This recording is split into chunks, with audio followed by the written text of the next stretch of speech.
eu adopto sempre a postura de sachar. As sociedades tamén son terra na que hai que sachar, hai que sementar, hai que remexer. Sempre estiven radicalmente obsesionado cos ancares, cos cheiros, coas lembranzas e cando é tan evidente tes que rendirte e facer todos os sacrificios posibles para estar conectado contigo mesmo, non? Benvidas, benvidos a un novo Referentes, este espazo de conversa onde se trata de falar, tamén de escoitar, sobre todo de aprender e de compartir. E os nosos referentes de hoxe saben moitísimo de calquera destas cousas. Temos a María Raimóndez, traductora, escritora, poeta, narrativa, mestra en algún momento, activista, viaxeira.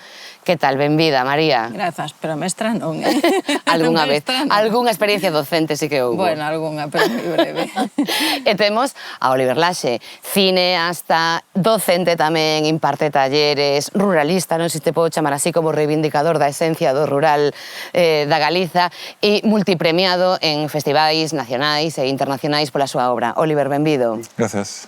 Trátase de que faledes entre vós, de que vos coñezades. Hoxe temos dous referentes que ademais non coincidiran persoalmente nunca antes entre eles, co cal está todo o terreo disposto para empezar ese coñecemento. E como sempre tratamos de ver de onde partiron as persoas que nos acompañan para chegar a onde están, que é o que a xente coñece, todo o que estiven lendo sobre vós fala de vocacións moi temperás. Lin que o teu primeiro libro escribirías con 6 anos, é posible? Bueno, o libro, sí, os meus poemas, digamos, escribía con 6 anos.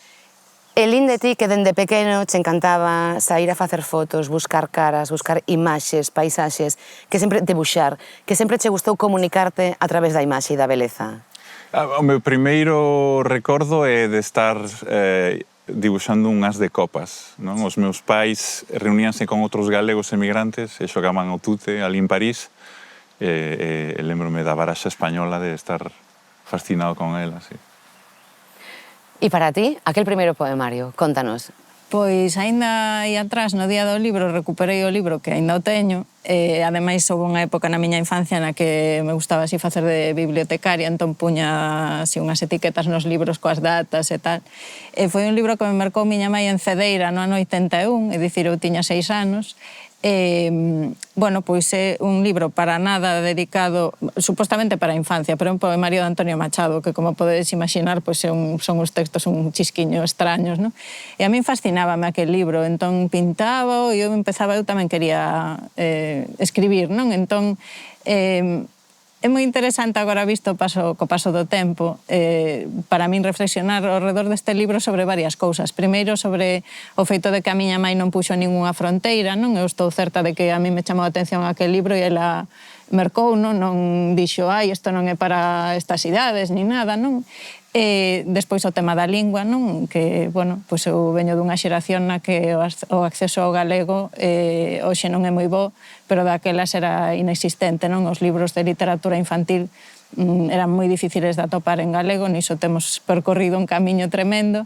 E despois o tema, xa que estamos falando de referentes, de todo o proceso que eu como escritora tiven que facer para atopar as miñas referentes, porque os referentes que se nos deron de sempre pois foron homes e esas maneiras de escribir das que unha ten que irse espindo pouco a pouco para atopar esas outras formas, non? Esas outras voces que son as que ao final acaban tamén acompañando a túa e nas que ti queres participar, non? Entón, bueno, pois é así unha anécdota que para min foi moi importante ese libro e despois escribía, bueno, moitas cousas, pero tamén hai, co paso do tempo, esa reflexión sobre que referentes, para min sempre é algo que está moi presente, non? Que referentes queremos deixar e como é importante que as voces das mulleres, as voces diversas tamén entren nos espazos de lectura, nos cánones literarios, porque Antonio Machado xa houbo un, é estupendo, pero xa non fai falta máis, é importante ampliar o foco.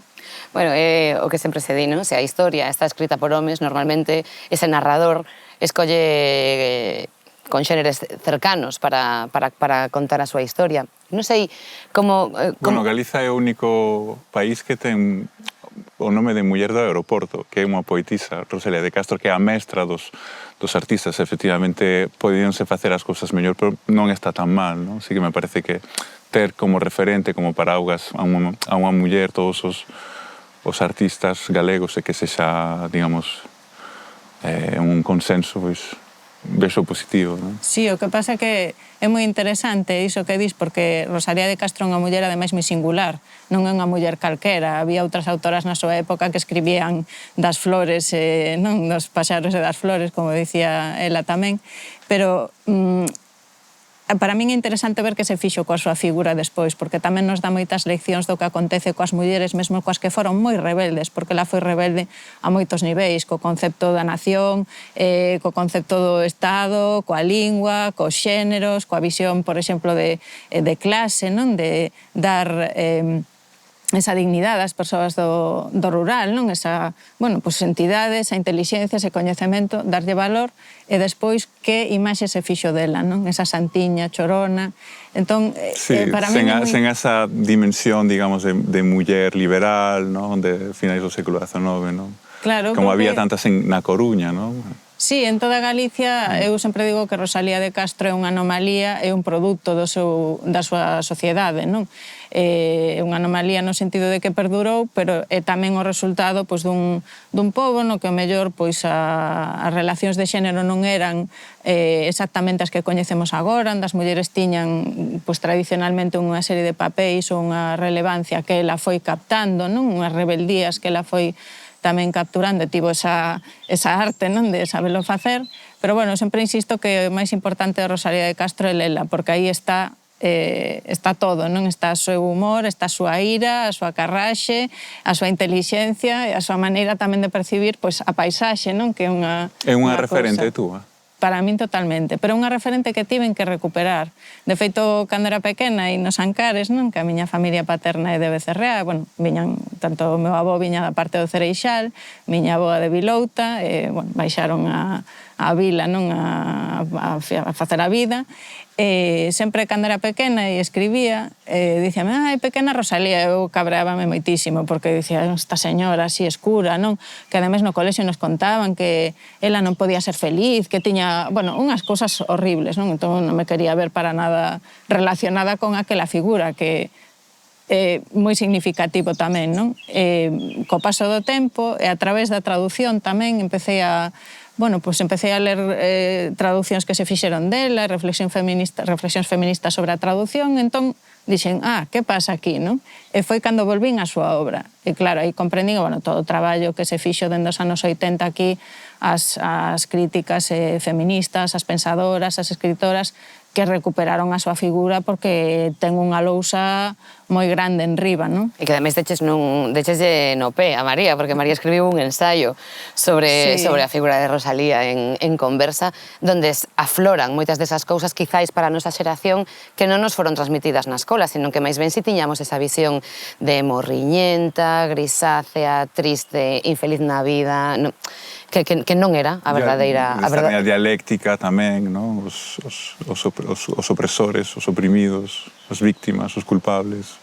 Claro, pero a súa obra é unha obra de moita complexidade, porque, por exemplo, Cantares Gallegos, que se ve pois, como un canto a paisaxe, a Galicia, non? Que ao final se fosilizou, en realidade na súa época sabemos pois, investigadoras como María López Sández que investigan a paisaxe na obra rosaliana, en realidade naquela altura pensábase no que era o Estado español que Galicia era un lugar moi feo porque era moi pobre. Entón o feito de que ela canta a paisaxe non é algo accesorio, non é algo puramente... Costumista. Exacto, costumista, sino que é unha reivindicación tamén política, no sentido de que non, aquí hai un pobo que ten estes espazos cos que está conectado, estes espazos naturais, estes espazos culturais, estas tradicións que teñen valor, non? Que non son algo desprezable. Entón, é unha muller que fiaba moi fino. O que pasa é que eu sempre digo que escribiu moi adiantada ao seu tempo. Agora estamos empezando a ler cousas dela, dende crítica, dende as teorías queer, o poshumanismo, cousas destas que están na súa obra, que se poden ler, non?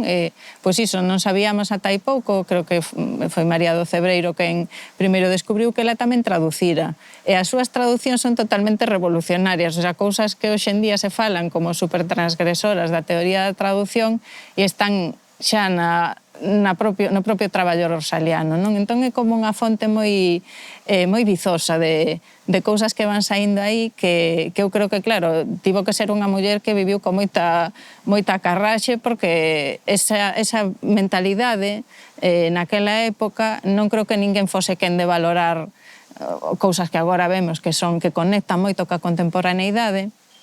Entón, por iso tamén me dá rabia que a presenten así de santiña, cando en realidad está falando de cousas que son hoxe en día vitais, non? Preservar o medio natural, vivir conectados a un espazo, ter, pois iso, a visión de clase, non? Por exemplo, que antes falábamos, ese desprezo da xente que vive no rural como se non tivese dignidade ou cultura, non? O sea, todas esas cousas xa están presentes na obra rosaliana.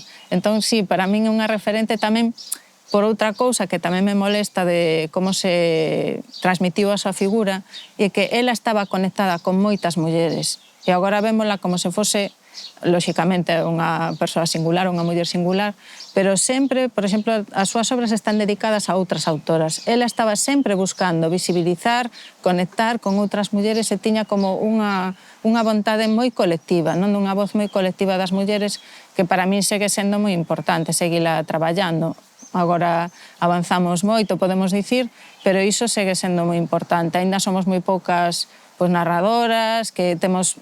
O importante non é a túa voz únicamente, senón que esa voz cree espazo para outras e que poidamos estar, que haxa unha biodiversidade tamén nas voces, non? E iso nela xa estaba moi presente. E estamos falando de hai moito tempo. E que lle deixen de chamar Rabacolla, aeroporto, non? Que chamen o aeroporto Rosalía, que eu estou super orgulloso diso, non? Sí, falabas antes da túa infancia en París, fillo de migrantes, en París, non sei como lembras co arraigado que ti es agora mesmo e sempre fuches a túa terra, que despois viñeches a estudiar o Instituto a Coruña e despois na facultade en Barcelona. Aqueles primeiros anos en París, que te imaginabas ti? Como eran as viaxes aos Ancares nos veráns, as vacacións, cos avós? Como se xermolou todo aquilo? París, obviamente, fascinante, non? E eu que, de alguna maneira, non sei se considerarme un poeta, pero se eu fose sería bucólico panteísta, non? O sea, un pouco esa outra dimensión que ten Rosalía, que a min sí me gusta moito tamén dela. Claro, vivíamos preto do bosque de Boulogne, vivíamos no barrio 16, onde os emigrantes, pois, ocupábanse das casas, non? Dos edificios. E lembrome de despertarnos moi cedo, ás 4 da mañán, tiñamos os porteiros da dereita eran de Portugal, de Chaves, e os da esquerda eran camboyanos. Se non eran uns ou outros, facíanos o almorzo para non ter que estar limpando despois, deduzo, non? E xa marchábamos, percorríamos super rápido Francia, na autovía, País Vasco tamén rápido, despois xa era máis difícil, estamos falando dos 80, e xa entrar en Galiza xa era, bueno, extremo, non? Ata chegar á aldea da miña mãe nos Ancares que non tiña, o sea, que tiña unha pista pues, moi precaria, non? E eso pues, era chegar ali a un mundo pues, fascinante, non? A miña avoa con cousas na cabeza, o meu avó pues, cos animais, coa facenda, facendo pan, recollendo pan, e cocendo. E, pues, claro, me marcaba de París, non? O contraste, non? A eses valores, sobre todo, non? Que destaco, non? Esa xente, ese ecosistema que vivía aí, bueno, reproducindo un tipo de vida milenario casi, non? E que se rompeu cando saíuse da órbita, cando os meus pais, a miña mãe de Ancares, o meu pai da Terrachá, un pouco fruto desta seducción, deste mito do progreso, non?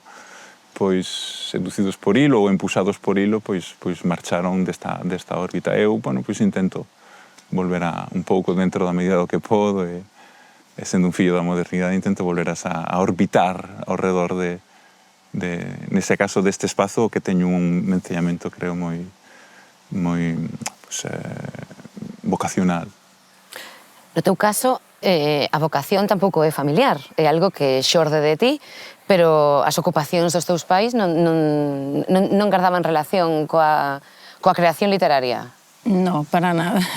Os meus Os meus pais, bueno, non tiñan vinculación, nin os meus avós tamén, xa falamos un poquinho antes dos meus avós de Becerrea, os de Lugo, o meu avó era mecánico, a miña avoa, que morreu cando tiña 10 anos, pero bueno, tiñamos así bastante vinculación, era de Castela-La Mancha, para min era unha cousa exotiquísima, facía cousas moi raras, como ver os touros, bueno, cousas que nos chamaban moitísima atención e que aínda teño un recordo moi vivo diso, porque nos parecía como, bueno, moi extraño. Non, é certo que non había ninguén que tivese pois esa digamos, actividade profesional, pero sí que é certo que a miña mãe, dende sempre, ainda dentro dunha familia pois humilde, como acabo de comentar, un pai mecánico, tampouco tería por que ter esa vocación, sí que tivo sempre moita curiosidade perdón, pola lectura. Bueno, así que escribía privadamente.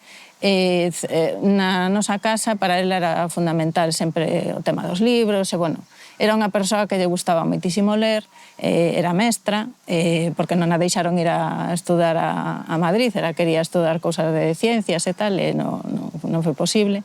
Somos, o meu irmán e eu, somos a primeira xeración que chegamos aos estudos universitarios en toda a familia. Por esa parte, pois sí que sempre tiven ese apoio, non, de ese valor que lle daba a miña mãe, pois a escrita, a lectura. E pola parte dos meus avós, tamén é certo, isto sempre o enfatizo, porque creo que a escrita está moi ben, para min é moi importante, pero non debemos esquecer tampouco a oralidade, non? Para min as historias, todo ese... Eu tamén creo que son moi privilexiada por ter familia nun lugar que é moi singular, non? E que che dá unha maneira de entender a vida tamén bastante singular. Entón, eu na miña casa pois sempre se falaba, sempre se contaban cousas, sempre había historias, pois os meus avós, os pais da miña tía.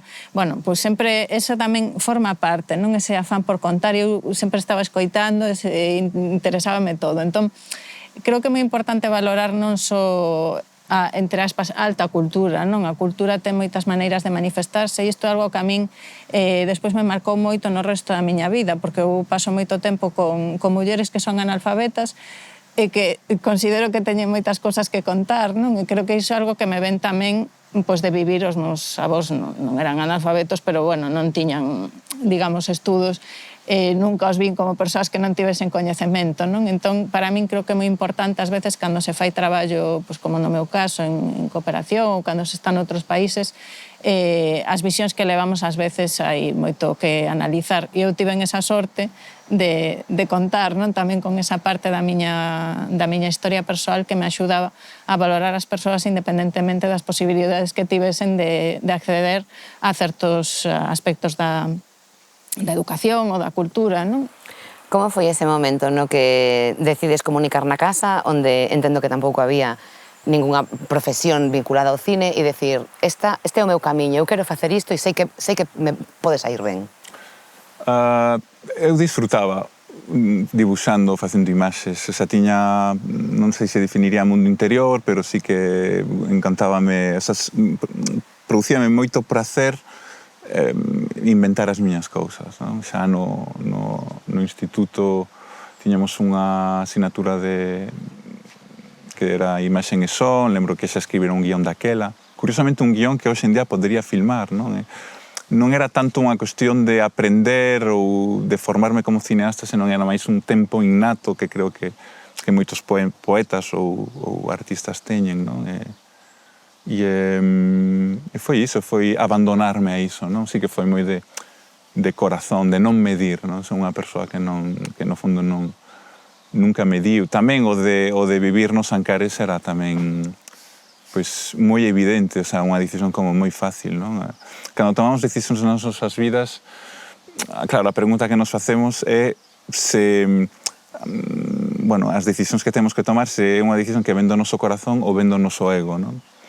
E é difícil moitas veces, porque a veces é moito froito das dúas cousas, pero para min un termómetro ben para un pouco non perderme, non? E para tomar as vosas decisións, para saber que verdadeiramente é unha decisión esencial, non? De corazón, de alma, ou como lle querades chamar, é cando é recorrente.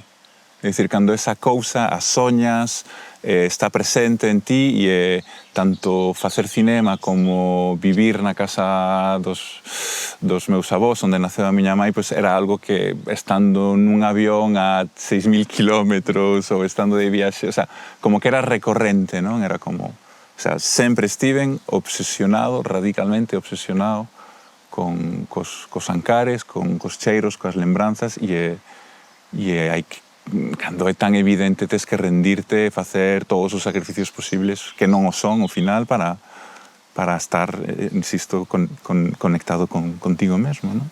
Antes de empezar a gravar, de que a cámara se conectase, sí que estábamos falando nas nosas experiencias, nas dos tres, canto de importante era o territorio, o apego á terra, e as persoas, ou ambas ao mesmo tempo, non teñen por que estar enfrontadas. E os dous sodes moi viaxeiros, os dous tivestes experiencias en países, especialmente na India, ti en Marrocos, onde desenvolviches os teus primeiros proxectos cinematográficos. Eu non sei que aprendizaxe e que experiencia podedes sacar daquelas vivencias enriquecedoras para vos? Bueno, eu nunca diría que son viaxeira, porque eu creo que non teño un afán de viaxar. O que pasa é que a miña postura vital foime levando a outros lugares, non? E creo que iso é un pouco distinto a xente que sí que realmente viaxa pois porque quere viaxar. No meu caso, aínda que polos meus varios traballos, tanto pola interpretación como por cuestións de cooperación, sí que viaxo moito. Digamos que é unha circunstancia, pero non é o fin en si mesmo. Entón, aínda que as viaxes son parte da miña vida, pois ao final son, digamos, o resultado deses procesos de intentar unirme a outras para transformar o que nos rodea. E de aí partiron tamén, non? Pois iso, na miña adolescencia de estar metida en distintos movimentos, en asociacións, en cousas varias, pois ao final un acaba viaxando porque cando empezas a ver a desigualdade vai como en círculos concéntricos, non? Tela ao teu arredor, pero tamén hai unha dimensión planetaria na que compre intervir e non fai falleira a ningún sitio para intervir nela, eso tamén é verdade. O que pasa que no meu caso, digamos que o camiño foi conducindo cara a eses lugares. De injustizas e de desigualdades, sabe tamén Oliver. Contanos aqueles primeiros traballos en Marrocos, todos vos sodes capitáns, cos nenos de Tánger. Sí, é interesante porque sí que a mí me envolveu moita incomodidade tamén. Ao comezo tamén eu tive unha experiencia antes en Marrocos de estar en Londres, casi un ano, e de non entender nada e de ter moito desarraigo, non? Creo que sobre todo por non ter as ferramentas para vivir nesta contemporaneidade tan complexa, non? Creo sobre todo ferramentas espirituais, non? O sea, ali sí me encontrei con unha sociedade moi desespiritualizada, moi desacralizada, non? Un pouco como a nosa, non? Como aquí, non? E en Marrocos, en cambio, sí que atopei unha continuidade de valores un pouco con eses mestres, non? Que tiña na miña familia, non? Pois, sobre todo porque tamén vivía moito no campo. Bueno, ti que eres filóloga, xa sabes que ser humán ven de humus, ven de terra, non? Que digamos que o ser humán sería aquel que vive na terra, non? Basicamente, non? E o resto non sei que somos ou que serán, non? Pero o caso que en Marrocos sí me atopei con seres humanos, con xente pois, conectada coa súa esencia, con valores moi similares aos dos meus avós, paciencia, celebración, agradecemento, aceptación, que non resignación, aceptar o que a vida che dá, sexa bon, negativo, hai algo detrás, non? Fe, en realidade, non? Ser consciente de que a vida que se exprese a través do accidente, a través da traxedia, hai algo que che fai crecer, non? O traballo cos pequenos foi moi interesante porque, claro, eran nenos de contextos moi desestructurados, o sea, de todo, pois orfos, nenos abusados sexualmente, violencia, etc. E claro, eran máis pequenos, ainda non tiñan esa idade, había algúns que xa pasaran a pubertade, cando xa tes como unha conciencia un pouco máis realista, pero sí que aí aprendín de que, digamos, que o gran desarraigo non é tanto un desarraigo nin de clase, nin de raza, nin de xénero, que son, obviamente, desarraigos, pero que aí sí que entendín, porque eu víame que non estaba moito mellor, sí que entendín que ou sentí, mellor dito, porque non é algo que entendas, que o grande desarraigo é espiritual, non? E puxeme aí un pouco pois, a buscar, a traballar, e Marrocos sí que foi un bo espello, non? Sí que me atopei, insisto, a xente sinxela. Que atopaches ti? Pois eu creo que o contrario, pero o contrario en palabras, pero se cadra algo máis próximo do que parece, porque eu atopei a complexidade. A complexidade de interacción, se dicir, os lugares, todos os lugares, e iso é algo que en Galicia coñecemos moi ben, están traspasados por moitas cousas, non?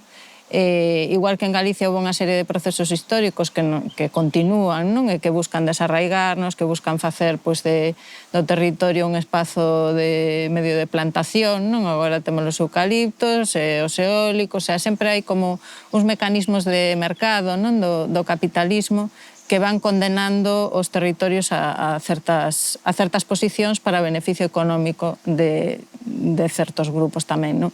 Iso, cando levamos fora de Europa, as complexidades son moito maiores. E dentro desas complexidades hai moitas aprendizaxes. Como dicía Oliver antes, bueno, pois por tradición colonial, dende Europa sempre hai o discurso de que nós somos quen temos que ir a ensinar, quen temos que ir a, pois iso... Salvar. Exacto, a salvadoras brancas, que diría Gayatri Spivak, non? Que vamos ali a ensinar e demais, non? En realidade, o máis importante para min é descentrarse, sair desa posición que che ven dada dende o colexio de monxas, dende todos os lugares, dende o discurso das ONGs, dende tantos espazos, dende as nosas propias sociedades, como vemos as que veñen de fora. Eso está totalmente presente na literatura, no cinema, esa ollada, non? Sempre esa ollada de colonizadora. Bueno, pois o máis importante para min foi sair de aí. E esos son procesos que teñen que ver co político, que teñen que ver co colectivo, lóxicamente, mas tamén teñen moito que ver co persoal. A miña maneira de ollar o mundo parte sempre dese desprazamento, non? As miñas alianzas, o mellor, están aquí, pero tamén están noutros lugares. Eu non podo pensar en cousas dende Galicia sen pensar no impacto que teñen en persoas que están moi lonxe. E, ao mesmo tempo, nas conexións e nas aprendizaxes que dende outros lugares nos están dando todos os días de como sair adiante, de como afrontar as cousas, e eu vexo isto permanentemente nos movementos feministas e de mulleres en todos os países do mundo. Eses que representamos como machistas, como atrasados, como, bueno, todas esas cosas que nos gustan tanto para quedarnos de povos civilizados. Para tranquilizarnos a nos mesmos. E tampouco non intervir no que temos nós, porque é unha ferramenta, é unha arma... Sí, anestesiante, claro. Claro, na que ti, bueno, como proxectas iso noutros lugares, pois xa non tes que facer nada no teu, porque aquí estamos moito mellor, porque non te lapidan, non? Como me teñen dito a mí algunha vez, que se o baremo, entendes? O sea, cando estás nos lugares, non? Onde se viven as consecuencias da túa maneira de vida, pois é o momento de máis aprendizaxe, non? É o momento de, bueno, pois de acumular esa carraxe, non? Para cando despois volves aquí ser capaz de intentar transformar todo, dende o máis cotián, que ao final é o máis, bueno, pois o que vai máis a profundidade. Ao final no cotián é onde están, eu sempre digo que é onde están as maiores rebeldías, porque todos os sistemas se sustentan no que consumimos, en como vivimos, en como nos desplazamos, en todo iso que son decisións do día a día, e que ao final é o que faz automáticamente sen pararte a pensar que consecuencias ten. Entón, aí nesas comodidades é onde están as bases, non? Que crean as condicións de vida de persoas que están moi lonxe de nos en distancia física, pero non tanto despois noutras cousas, non? Iso cando falabas ti agora, Oliver, de que de repente chega un COVID e deixanos a todos sen respostas, e sempre te escoitei dicir, non facía falta ser moi listo nin moi intuitivo para darnos conta de que algo así podía suceder, non? A deriva que levábamos non era axeitada. Sí, efectivamente, non? É como un invernadoiro, estábamos como no que non hai morte, no que de alguma maneira hai moitos filtros, non? Da realidade, e pois eso rachou o plástico e entraron os virus, e as plantiñas non están preparadas, non? Porque non hai unha formación, dende o meu punto de vista, sobre todo esotérica e interior, espiritual, non? Entón, Claro, cando a xente non sabe o que é un ego, por exemplo, non? Eso non se describe, preguntas a persoa e incluso hai xente que te pode decir non, é que ter ego é bon, non? Pois claro, é cando pois, ves de alguma maneira que para min que o futuro non é o sea, non o vexo con esperanza. Eu son dos que creo, e sen ningún tipo de idealización nin romanticismo, que o pasado era radicalmente mellor, porque esperanza é algo como moi mental, non, de proxectarse outra vez máis, non, e que leva a frustración. Eu son optimista, o sea, son unha persoa, creo, feliz, sinto que son feliz, e teño optimismo, entón vivo feliz, e non teño ningún tipo de medo do futuro, teño moitísimas ganas de vivir, de que os días duren máis tempo, non? Pero bueno, hai que analizar precisamente o presente e que é un momento tamén de estar moi despertos porque é moi sutil, non? Como o que parece ben e mal, o que parece soberano non o é, non? O que parece empoderado non o é tanto, é moi sutil iso, non? Como verdadeiramente o concepto da liberdade é un termo tan complexo, non? E que cambia, non? O que é verdadeiramente a soberanía, que é a emancipación, non? do ser humano. É interesante esa dualidade que establece entre esperanza e optimismo. Eu non sei, de cara ao futuro, dada a vosa experiencia previa, dado a análise do presente, sodes capaces de facer unha predición do que nos espera, de cara a onde imos, de si se poderá realmente parar e cambiar? Porque para ti o confinamento é verdade que o describes como o momento máis feliz da túa vida, un dos momentos máis felices da túa vida, non? Sí, tiven o COVID 2 veces e carallo, sufrí, non? Pero sí, de alguma maneira, sí. En fin, é que é normal, é que para min era un momento de verdade, ok? Un momento de verdade no que a morte está preto, como que vexo que edifica en moitas sociedades aparentemente pois tercermundistas ou non sei como lles chaman, pois vexo que esa proximidade, digamos, da realidade fai que precisamente se cultive máis a aceptación, non? A serenidade, a unha paz, un sosego interior, non? Vexonos moito na dialéctica, eu vexo moito os alumnos novos son super fiscalizadores, super xulgadores, están todo o rato xulgando, están todo o rato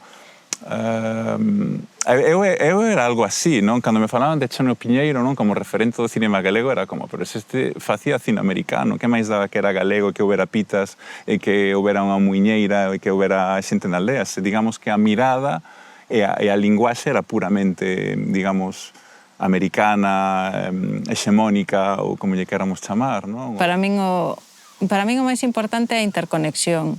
E tamén eu creo que é normal que exista unha insatisfacción, o sea, do xuízo sí que comparto, non me parece unha postura para nada interesante vivir no xuízo permanente, pero sí que é importante analizar as cousas para poder transformalas. Eu penso isto, claro, a min resulta moi difícil idealizar moitas cousas e penso como vivían as mulleres hai pois non sei cantos séculos, hai cousas que eran pois positivas, outras negativas, é dicir, hai sempre unha complexidade, nin podo ver a historia dunha maneira lineal, porque as transformacións que se foron dando sempre foron por traballo, é dicir, non son cousas que aconteceron. Se as mulleres temos dereito a votar ou a ir á escola, non é porque acontecese. Claro, o sea, son procesos de moita análise, de moita, pois iso, de provocar incomodidades e tamén de moitos sacrificios persoais, ás veces da propia vida, que se foron dando ao longo do tempo. Entón, para min é importante sempre recoñecer ese legado e ter moi presente que as cousas non van nin para adiante nin para atrás, non? O sea, son, digamos que, para volver á túa pregunta de cara a onde imos, é que para min iso son cuestións que é imposible determinar exceptuando no que ti fas cada día coa túa vida. Eu, personalmente, non podo estar en paz. Eu, se estou contemplando a desigualdade ao meu arredor, eu podo ter unha vida maravillosa, estar, pois sí, moi, pois no meu concepto da felicidade como coherencia, estar moi ben, pero para min é imposible estar cómoda cando estou observando constantemente ao meu arredor situacións nas que eu teño capacidade de intervir. E a intervención, xa digo, pode ser a través da nosa propia forma de vida. Por iso é tan complicado, non? Por iso as transformacións sociais son tan complicadas, porque a xente lle gusta estar cómoda. Eu cando contemplo, pois, irrítame moito esa visión que falábamos antes de pensar, non, que hai outros lugares que son moi machistas e tal. Eu sempre digo, cando se dá un proceso de transformación nun lugar empobrecido, de transformación, por exemplo, de cuestións de xénero, é moito máis sinxelo facer ese traballo nun lugar no que a xente ten xa a mentalidade de querer sair de certas formas de vida que aquí, porque aquí a xente pensa que vive de maravilla. Estamos rodeados de precariedade, de contaminación e dunha morea de cousas e de desigualdades que provocamos. De neurose. Claro, entón é como moito máis difícil que a xente se active para transformar algo que non é tangible, non é tan evidente. Ainda que temos miles de sinais dende a precariedade laboral e a violencia de xénero, temos unha morea de cousas que son evidentes. Pero, en xeral, a sociedade pensa que está ben e que esta é a maneira na que hai que vivir e que o máis importante é ter o teu coche, ter unha casa e, bueno, unha serie de cousas conservar materiais. o que se ten. Exacto, entón aí é moi difícil cambiar. Vemos agora cos temas da ecoloxía, non? E do cambio climático, todo isto, que a solución a iso é transformar as nosas formas de vida, non é... Bueno, podes poñer uns parches, podes facer unha reciclaxe, lóxicamente hai que facer todo o que se poida, non? Pero se te paras a pensar, a primeira solución é deixar de consumir. Eu non vexo que se deixe de producir coches, non vexo que se deixen de producir cousas, entón, se esa mentalidade non cambia, a cousa non pinta moi ben. Esa era a miña pregunta. Máis que sacaras unha bola de cristal e nos dixeses como iba a ser o futuro, que posición adoptas ti cara a él? A de esperanza, a de optimista? Que relación tes ti co optimismo? Ou como imaginas que... Eu adopto sempre a postura de sachar. En todo hai que sachar. Isto é como que dicía antes Oliver, non? O sea, as sociedades tamén son terra na que hai que sachar, hai que sementar, hai que remexer.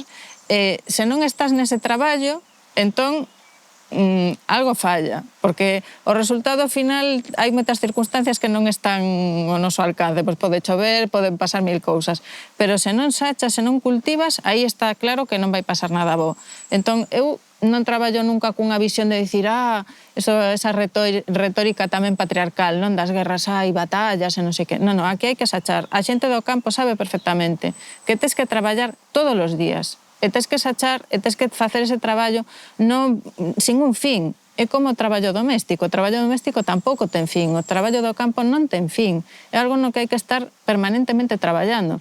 Cando preguntan, pois os dereitos das mulleres avanzouse ou retrocedeuse. Non, aquí hai que traballar constantemente. Non podemos pensar que xa fixen isto e xa está feito. Non. Ti lavache a louza e van a ter que volver lavar outra vez. Entón, eu creo que tamén axuda dende o punto de vista da mentalidade, non? Porque o traballo nos movimentos sociais, o traballo de transformación é moi esgotador, tamén a nivel persoal, ten moitas peaxes, non? E a nivel profesional e a todos os niveis. Pero se non tes esa visión máis orgánica, non? Eu creo que é moito máis difícil superar eses momentos, porque claro que vai haber momentos de escuridade, e dos que estés achando picando en pedra, e aquí temos moita experiencia de picar en pedra. Pero o importante é ter esa visión máis do traballo que fas, non? E do que ti podes facer coas ferramentas que tes, utilizalas todas. Eu procuro utilizar todas as ferramentas que teño ao alcance, non? Para sachar. E logo, se logre ou non, polo menos se tes vixia da intención, pois sabes que vai haber consecuencias positivas, non? Que vas a estar movendo unhas enerxías que terá algo positivo ou fora ou dentro de ti. Vimos este mundo a sachar, efectivamente, non? Coas miñas palabras, eu diría, vimos este mundo a servir, non? A noción do servizo, que é algo que tamén de maneira moi explícita en moitas culturas está o máis importante. Na cultura galega, creo que de maneira máis implícita, non? O servizo, non? As comunidades, non? Autárquicas, as aldeas, non? Como había uns equilibrios de servizos, de interconexión, de necesidade do outro. E eu, pois, sí, estou de acordo que vimos a servir e que a mellor maneira de transformar a nosa enerxía e de ser, por lo tanto, felices. Eu creo que se servira a xente máis, eu creo que habería menos depresións, menos fármacos, menos... Se a xente verdadeiramente lle dera un senso ás súas vidas, un relato de, hostia, isto é o que viñen a facer a este mundo, non? Esta é a miña misión, que sí que ten unha connotación un pouco bélica ou de misión, pero este é o meu traballo, esta é a horta na que eu teño que sachar. O meu cometido. Eu creo que tamén o tema de sachar, non? Temos moitas, que preguntaba se era sobre optimismo e demais. Eu creo que para min, por exemplo, unha das cuestións de ser feminista é precisamente saber que outras tamén están sachando noutros lugares e estar conectadas con elas, non? E aí temos tantos exemplos para inspirarnos de, bueno, pois hai moitas cousas que van mal, pero tamén sabemos, non? O que conseguimos cando nos unimos. Entón, bueno, é un pouco tamén ter esa visión de conexión tamén como maneira de sair adiante, non? Cando hai momentos complicados, e ter tamén esa conexión con outras que están sachando ao mesmo tempo.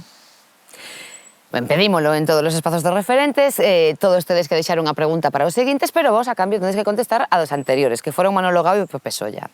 Manolo Gago preguntou...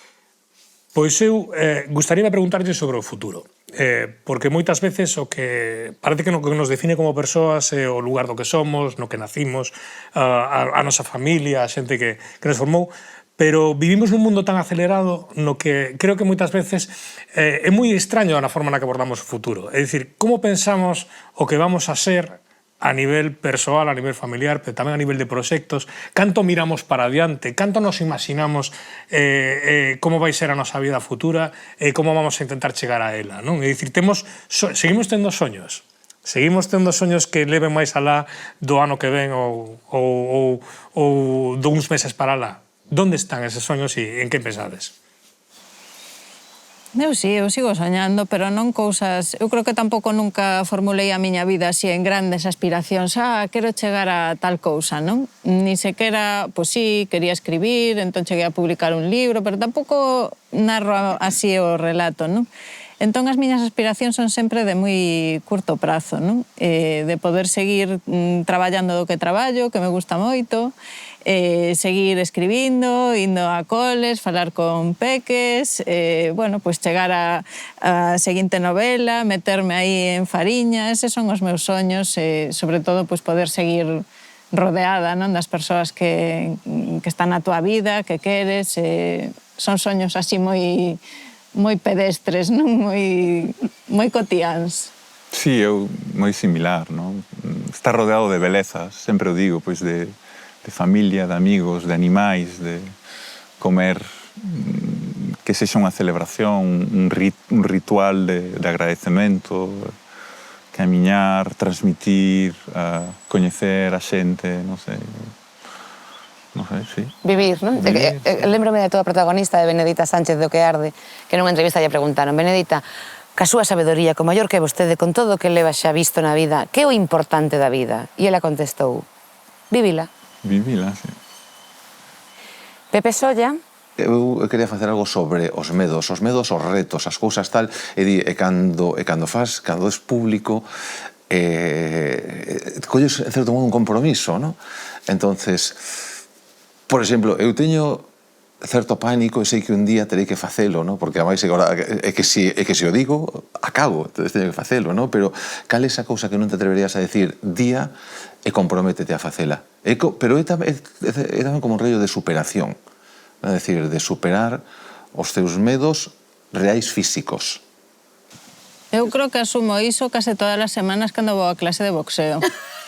Porque vou a clase de boxeo con un grupo de homes, son a única muller nese grupo, é un deporte de contacto. Para min é un reto todas as semanas ir, que o paso moi ben, tamén ás veces regular, pero sí que físicamente para min é un aprendizaxe moi importante de conexión co meu corpo e de camiñar cara ao teu medo, non? E de superar tamén esas barreiras que bueno, sobre todo as mulleres se nos poñen, non? Con respecto á nosa fisicalidade, Sí, o o que podemos fortaleza. conseguir co noso corpo.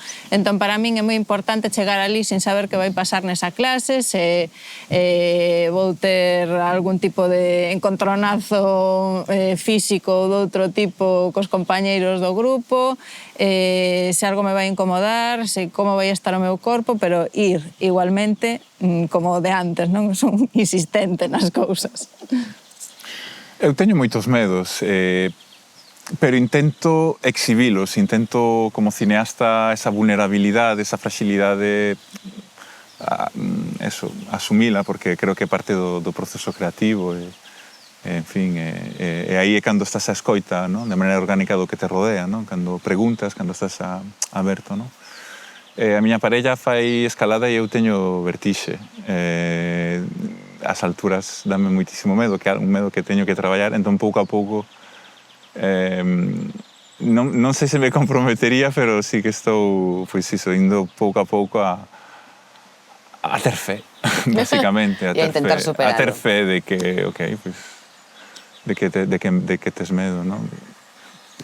A superalo, sí. E agora, o que nos falta para rematar estes referentes é que me amosedes que obxectos significativos trouxestes con vos para esta entrevista e que nos contedes algunha historia relacionada con eles. Tites aí unha caixiña vermella. Sí, a ver, é un resumo así moi perfecto de moitas cosas que estivemos falando, porque o que trouxen aquí son estes pendentes. Eu, como podedes xa comprobar, non sou moi amante das cousas da feminidade hexemónica, pero para min estes pendentes son moi especiais porque realmente eran uns botóns que tiña a miña avoa de Becerreal ali nun tarro e que manifesta un pouco esa falta de interese polas cousas materiais, non? Son uns botóns de nácara, supostamente pues, son moi valiosos, e ela tiñaos ali nun tarro, non lle daba ningún tipo de valor ás cousas materiais, non? Que é algo que sí que comparto moito con ela, e están montados en prata, que os montou miña mai. Entón, digamos que un pouco pues, a unión desas dúas liñaxes das que estiven falando e, bueno, a importancia que ten ao final pues, o que falábamos, non? Os obxectos en realidade non valen nada, senón pues, o que representan, non? Os recordos que nos traen e as persoas que os fixeron posibles. Que historia tan bonita e con tanto significado. Sí. E ti que nos traes, Oliver? Pois curiosamente falábamos da miña primeira lembranza, que era copiar este as de copas. E curiosamente eu trouxen unha copa, unha cunca, que me encanta, que non sei de que, de latón, porcelana, en fin, é un pouco ambiguo, non? Non saberemos nunca de que están feitas. Era esta mañán cando saía da casa en Navia, pois olvideina e entón tiven que ir a parar nas aldeas e en Becerrea unha veciña chameina por teléfono e me baixou coa cunca, o que quere dicir que é un obxecto, digamos, esencial para moitas persoas. É moi bonita esta muller porque me dixo non mo devolvas, non? Dixo, xa te devolverei, non? Como... Porque a muller tampouco lle dá importancia, non? Ademais, eu creo que esta foi empregada para dar de comer as pitas, non?